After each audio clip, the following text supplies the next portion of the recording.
pledge allegiance to the flag of the United States of America and to the republic for which it stands, one nation, under God, indivisible, with liberty and justice for all.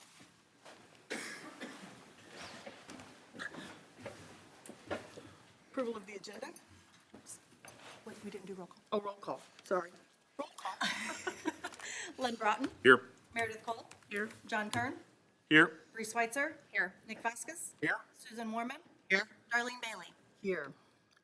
Approval of the agenda. Move that the agenda be approved as presented. Second. Roll call, please. Do we want to roll call?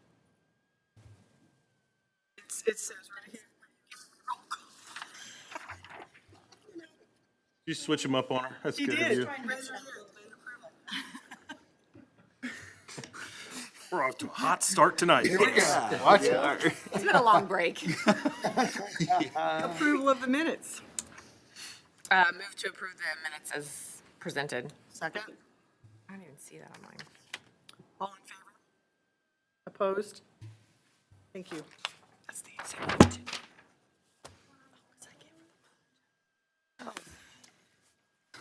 That was so public comment. Appreciate it. You have any public comment? We do not have any public comment. We'll just share. Next, we'll have recognitions. Mr. McKinney, would you like to come up and introduce your all-state choir students?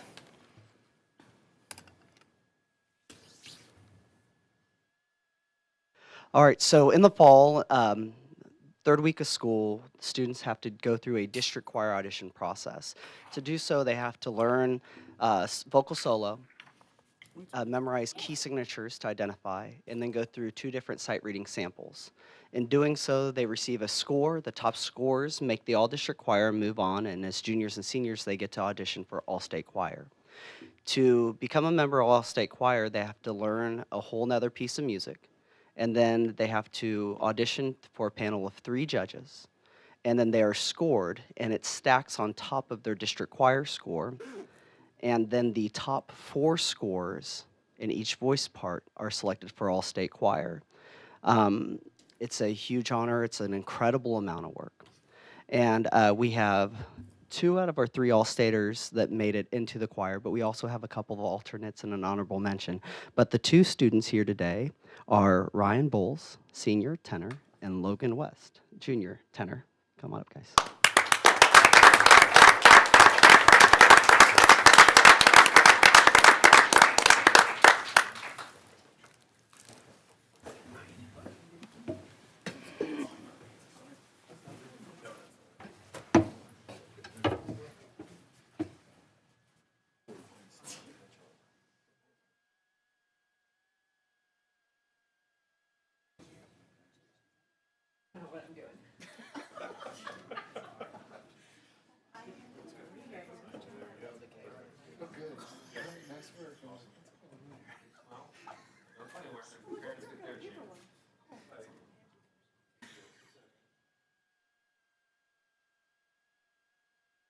Oh, you can come up here. Come on.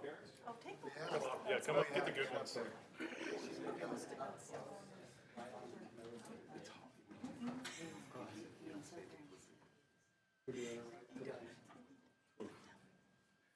We're definitely off. Come on. Hey, Ray, can you redo that picture with their folders open? They were closed, and then they have a little Post-it note sticking to them. Yeah. Oh, There we go. all right. Guys, yeah, come on back up. Thank you. We didn't catch that. Sorry. That'll look a little nicer.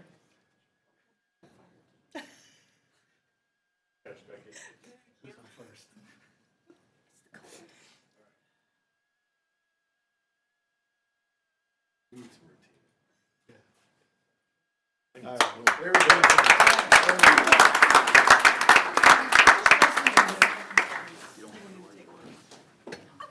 Nice. It's exciting. Yeah, absolutely.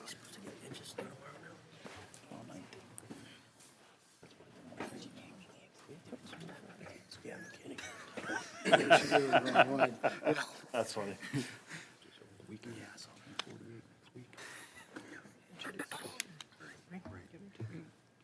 Yes, go ahead. Dr. Parks? Miss Madison, would you like to come up and introduce Bulldog Broadcast? Absolutely. Well, thank you very much for having us here tonight. We are here to feature the Bulldog Broadcast. I'm going to hand it over to Abby Madison. She is our library media specialist, and it's our first year of doing that at Southview this year, thanks to her efforts. And we also have 3 students who are going to tell you about the whole process, so they'll come up in just a few minutes. Actually, you guys want to go ahead and come on up, and you can stand up here while it's playing. Yeah. Come on up. Hello, I'm Abby Madison. I'm the librarian at Southview. Sorry, not normal adult size.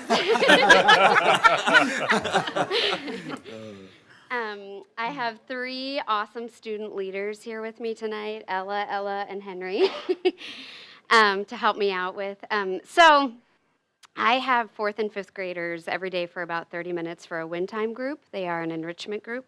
So at the beginning of the year when we were thinking about what is a need at Southview or what's something that isn't already being done, we landed on a student-run newscast. So we have a whole process where the kids brainstorm topics, they write a story, they record it, they edit it, and they push it out for the whole building to watch. So I think we're going to watch one, and then they can tell you a little bit about how it all works.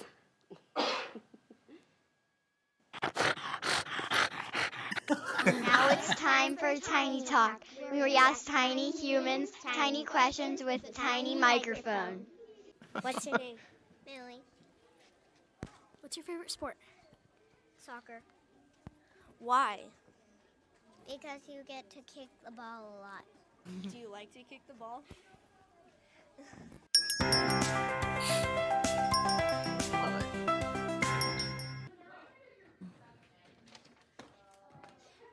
Do you know what Thanksgiving is about? Gobble, gobble. It's about gratitude. Come over here, Beck. Gratitude is when you help or give thanks. La la la la la. Oh no.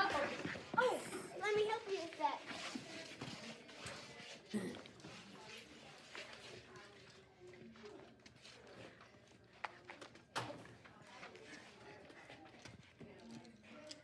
Thank you so much. That was good gratitude, Evan. Gobble, gobble. Thank you so much. Happy gratitude and Thanksgiving. Dante Hall was one of the best wide receivers in NFL history. He was nicknamed the Human Joystick. In 2002, Dante made the most of the same juke of all time. The Chiefs were down by 3 touchdowns with 8 minutes left in the 4th quarter. Trent Green, the quarterback, threw to Dante Hall. Dante made the catch and then grouped 2 Bronco players hurt. Dante ran close to the sideline, but he didn't step down. He kept running. He ran for the touchdown. That might have been the most insane juke of all time. Number 82 went into the Chiefs Hall of Fame. What is recycling? Recycling is reducing, reusing, and recycling. What are some things that should be recycled? We should definitely recycle cardboard, paper, aluminum. What are some things that shouldn't be recycled? At Southview, we do not recycle glass. We should definitely not recycle Kleenex because that's gross, and paper towels. What are some things that Southview could do to improve recycling? Again, just making sure that we're not putting Kleenex and paper towels in, and also food items. They should not be in our recycle bins. This is a book review of Harry Potter and the Half-Blood Prince. The war against Voldemort is not going well. Even local governments are noticing. Ron scans the obligatory pages of the Daily Prophet looking for familiar names. Dumbledore is absent from Hogwarts for long stretches of time, and the Order of the Phoenix has already suffered losses. And yet, as in all wars, life goes on. 6-year students learn to apparate and lose a few eyebrows in the process. The Weasley twins expand their business. Teenagers flirt and fight and fall in love. Classes are never straightforward. On November 20th, 1977, Walter Payton and the Vikings were playing at Soldier Field, and Walter Payton had the flu, their star running back. but he still broke the single game rushing record of 275 yards. This record was later to be broken by Emmitt Smith. But Patrick Mahomes against the Broncos went 24 for 38, threw 0 touchdowns, and had 2 interceptions and a fumble. Do you guys have any hidden talents? Yes. What are they? I can look at my elbow. So as you see, this is my elbow. Oh. I can move my ears.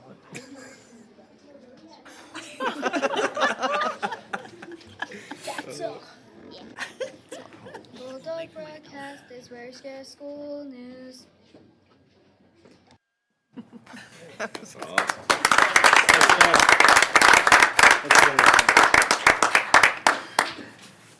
Hello, my name is Henry. I am a 4th grader at Southview, and I am one of the main writers for the Bulldog broadcast.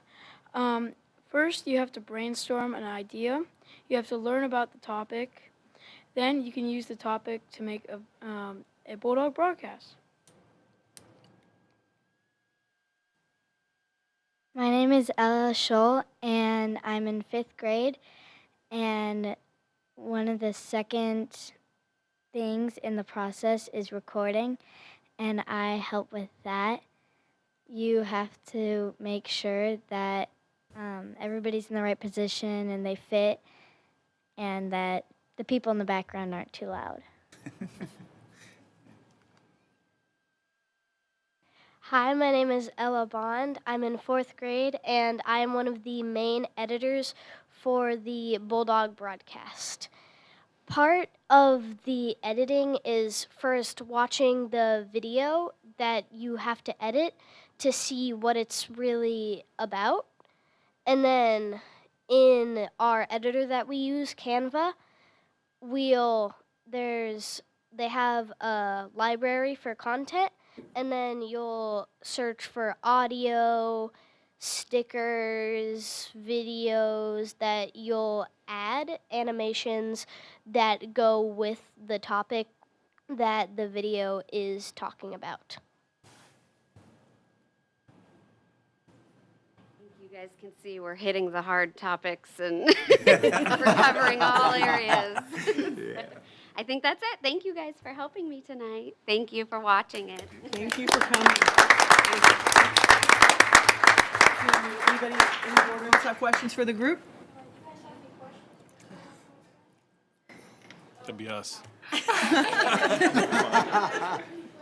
What's your favorite topic to discuss? Like when you say you get an idea, what's your favorite? What has been your favorite so far? Probably Tiny Talk. So what else do you want to do next? Like what's your next big idea that we can be watching for? I didn't think about that. I will say Taylor Swift has been a huge recurring topic. Please I'm no. really up Please. with all of the Please things no. she's doing. Chiefs football, if they keep winning, that'll be a lot in the next few. You should let her know you want to interview her. No. Right. Do you have any questions about recording? Or How do you get them quiet in the background? you just shush them. And they listen.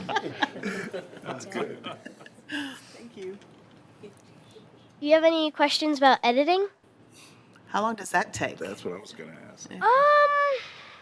Well, usually when we edit, we have a group. So if everyone's editing, if there aren't too many videos, I would say maybe 5 minutes of video.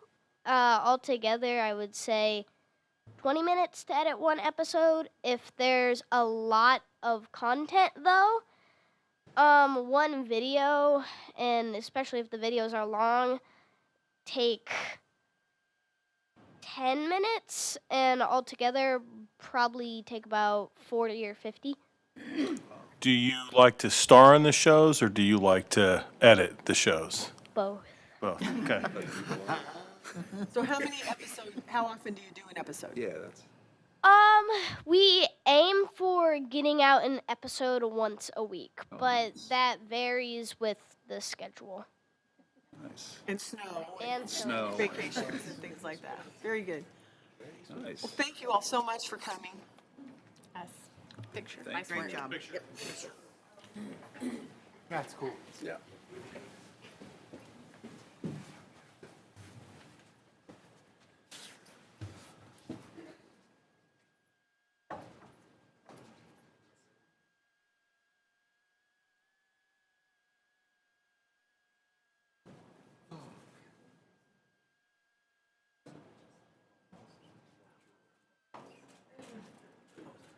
Parents?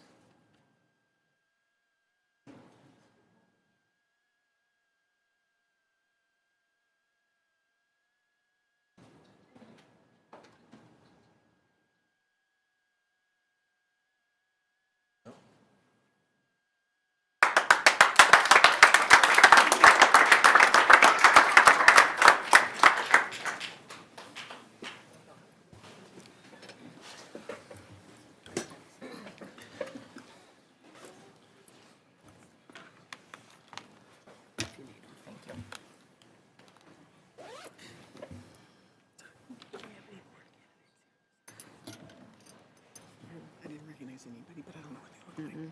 I don't think so. They didn't even wait, they just pieced out. I love it. Okay, next on the agenda is the consent. Nope. Superintendent's report, excuse me. Well, we are very glad to have students in school today. Schools are a quiet place without children. So one of the things I don't think people are really widely aware of, staff is really busy on snow days. We've got teachers and paras and administrators and secretaries. They're planning for students while on a snow day. But I also want to mention our operations team, and Director Eric Nolan couldn't be here with us today. But I think it's really important to understand some of the work that goes in behind the scenes. He's up in particular with our Director of Transportation, Tisa Wright, probably starting at 3 a.m. driving roads, making sure that conditions are safe to get vehicles. But I also want to mention our maintenance staff, Jason Henry and his team. They're doing a lot of repair work on schools. We think about frozen pipes and what can happen in maintaining conditions of our buildings. Drew Schweitzer, who's here with us today, and his team, making sure our grounds are taken care of. A lot of plowing that needs to be done. Jerry Stanger and our custodials team, making sure we're shoveling, putting down salt, cleaning up after broken pipes, things like that. A lot of work is happening in our schools. And I can't thank Tisa Wright. She's our Director of Transportation enough. Last 2 days, I think she and her team have put in 14-hour days just making sure our buses are prepped and ready to go. When we're looking at those minus 22 wind chills, making sure that we actually have our diesel is not gelling and we can actually run our buses so our kids are safe. So there was a lot of problem solving that team did as well. So I just want to acknowledge all the hard work people do behind the scenes. So I thought it was important to mention board filing closed on December 26th. Want to thank Becky for being here on the 26th, the day after Christmas. 2 seats are up for election. Those seats are Darlene Bailey and Susan Moorman. 6 people have filed for the school board, including the following: Matt Baker, Richard Cawthon, Darlene Bailey, Michael Joe Hickey, Ben Anderson, and Kristen Farrell. So I will mention that Kearney High School students will host a school board candidate forum on March 19th between 6 p.m. and 7:30.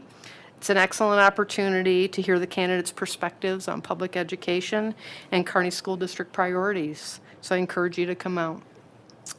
Just a couple of Jefferson City updates.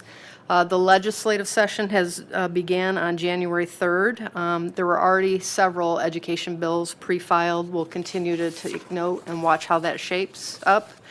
And next week, Governor Parsons will deliver his annual State of the State address on January 24th at 3 o'clock, detailing his budget proposal for fiscal year 25. As a reminder, the State Board of Education has made a recommendation to increase the state adequacy target potentially increasing revenue for public education. So again, something that we're mindful of, and that's my report for today. Thank you. Okay, now we're ready for the consent agenda. Move that the consent agenda be approved as presented. Second. All in favor? Opposed? Thank you. All right, information items, financials, Ginger? As you're referring to the fund balance report, you'll notice December operating fund balance dropped to 13%. However, as of today, we've received an additional 19 million of property taxes, so that brings us to within 82% of our budget, so we're on the rise. Other reports in your packet, did anyone have any questions on those? Any questions? Okay, thank you. Bond project update.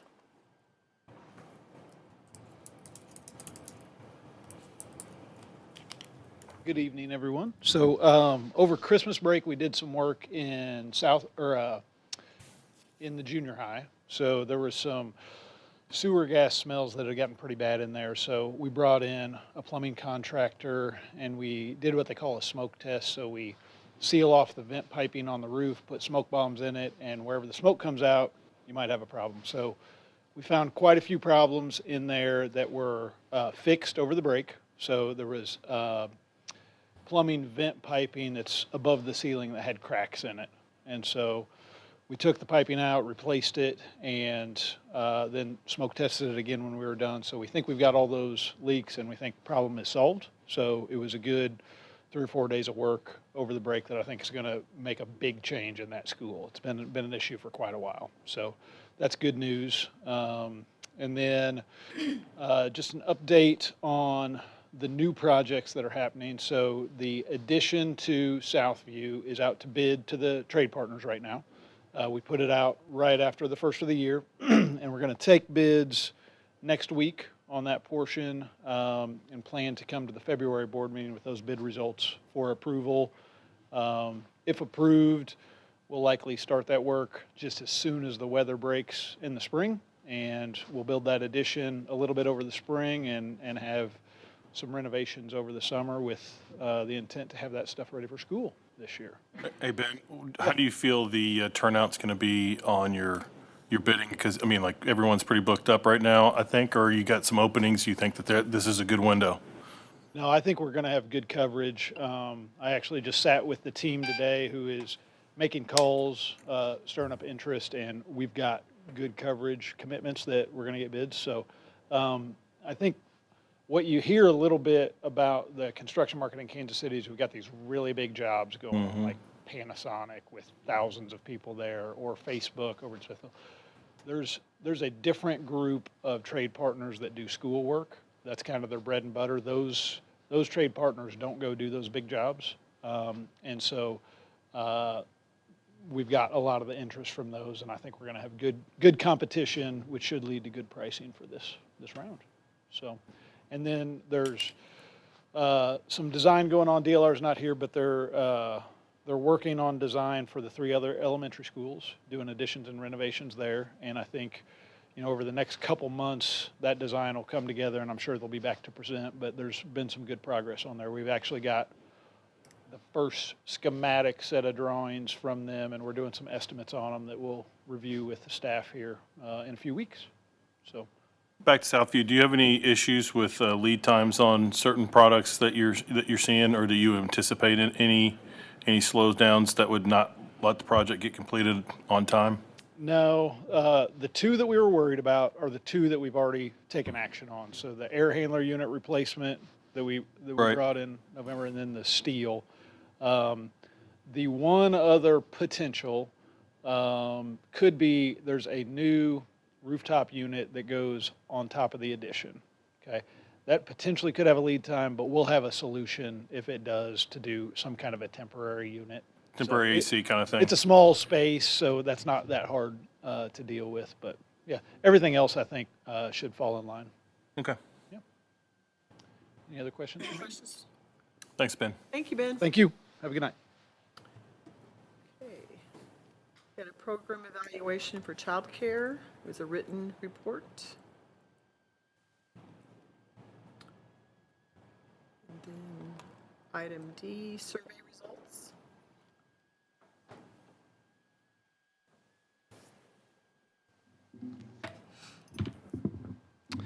Good evening, and thank you for giving me the opportunity to share some data from our 2023 annual survey. Responsive leadership and community engagement is one of the pillars of our strategic plan. That's what drives our decision to seek input from our community members, our stakeholders, every year, so that we're making sure that we're serving them at the highest and best level. This data, there will be a much more complete dashboard that I intend to share with you tomorrow that will have a lot more data. The presentation I'm doing today is very high level, 30,000 foot, and I'll be really racing through a lot of this data. We collected responses from in October, November, kind of bled into December for some of the students. Response rates were excellent. We had almost 3,000 responses, and that was a 20% increase year over year. We had excellent responses from our parents and guardians representing all of our schools. The same is true for our students and our employees. We also had really good response rates in terms of representing our different categories of employees. These ratios roughly shadow our staff categories. So I think this is again, a good representation of feedback from our staff. We asked our respondents to rate their overall perception of Kearney School District from 5. This is a 5-point scale. 5 would be excellent. 1 would be terrible.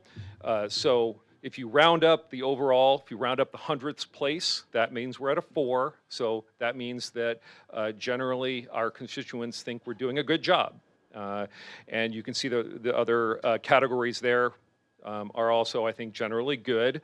I can tell you that only 3% of the respondents chose either poor or terrible. So I think, again, generally, I think we can take that as a positive. We asked our parents and guardians, staff, and students to indicate to what degree they agree that we provide excellent educational experiences.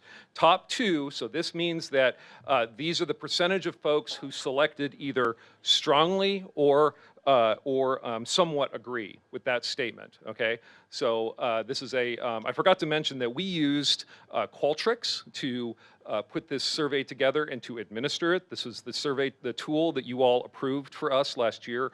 Very appreciative of that. It's very rigorous, provides us with a lot of functionality. So that's the term they use in-house at Qualtrics. They call this the top 2 data point.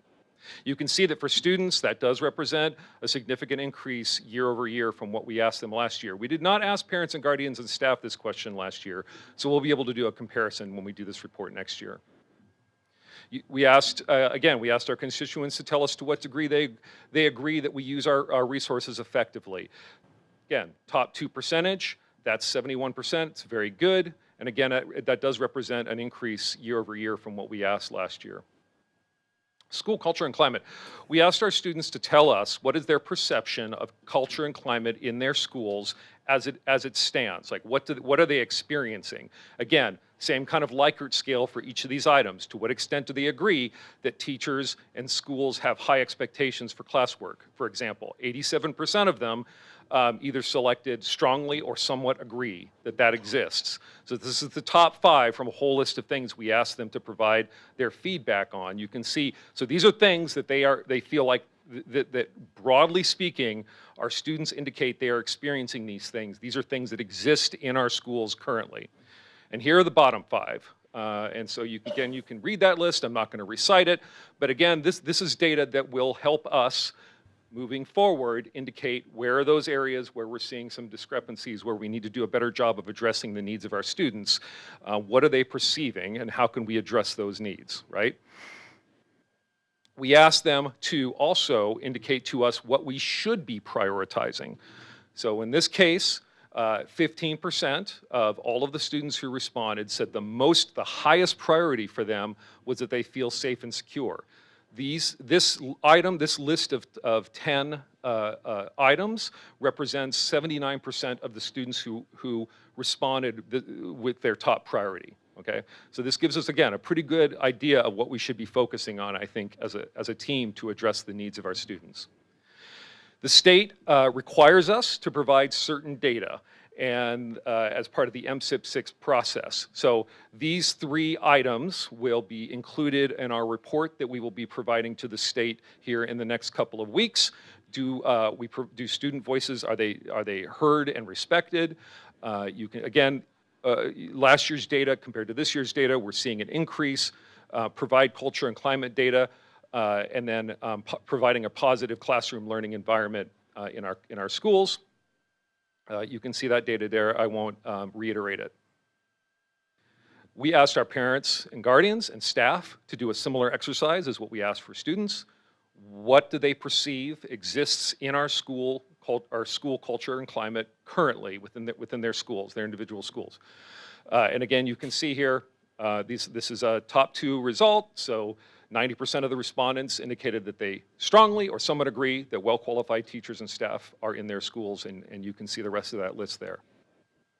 Bottom 5, small class sizes, programs based on best research practice, fiscal responsibility includes stakeholders like me in decision-making, and competitive staff compensation, obviously an area where we could see some improvement. Work-life balance, we asked our staff to rate this on a Likert scale. Again, 3.84, generally tending towards the 4, towards that 4, which is good. Room for improvement. This is a golf score, so keep that in mind. Lower is better or more important. So we asked them to rank each of these benefits in terms of importance. I think the top 2 shouldn't be that surprising. I will say positively surprised to see that workplace culture and climate actually slightly outranked paid time off in terms of importance for staff. I think it reiterates, it reinforces that the work we're doing in this regard is very important.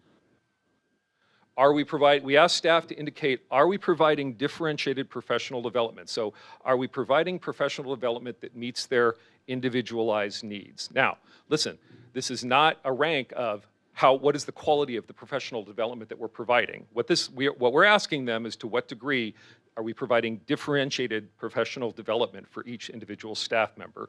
You can see that this number, again, there's probably some room for improvement with this.